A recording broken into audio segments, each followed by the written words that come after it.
সোনারপুরের মিশনপল্লীতে দোকানে আগুন, গভীর রাতে দোকানে আগুন ছড়িয়ে পড়ে আশপাশের দোকানেও। কিভাবে আগুন লাগলো, কি পরিস্থিতি, আপডেট নেব। অর্পণ রয়েছে আমাদের।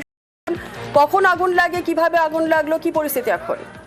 দেখো, মিশনপল্লী সাধারণ মানুষ তারা দেখতে পান মধ্যরাতে 1:15 নাগাদ তো তিনি রাস্তা দিয়ে যাচ্ছিলেন, সেই সময় আগুন দেখতে পান। কিন্তু সঙ্গে সঙ্গে আগুন, যেহেতু ফুটপাতের উপরে দোকান, সেই আগুন দ্রুততার সঙ্গে সঙ্গে পাশের দোকানগুলো ছড়িয়ে পড়ে। প্রায় 5টি দোকানে আগুন লাগে। দমকলকে খবর দেওয়া হয়, সোনারপুর থানার পুলিশ আসে ঘটনাস্থলে এবং দমকলে প্রায় 1 ঘন্টার চেষ্টায় আগুন নিয়ন্ত্রণে আনে।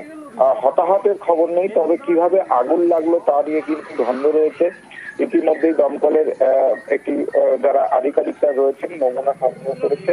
প্রায় 1 ঘন্টার চেষ্টায় আগুন নিয়ন্ত্রণে আসলেও কিন্তু আগুন লাগার ঘটনা, কি কারণে আগুন, সেটা এখনো স্পষ্ট নয়। তবে এই অগ্নিকাণ্ডের জেরে তুমি জানলে নবদ্বীপ থানার আনন্দপুরে যে ঘটনা ঘটেছে, তারপরে এই আগুনের যথেষ্ট আতঙ্ক ছড়িয়েছে এলাকায়। বেশ, ধন্যবাদ।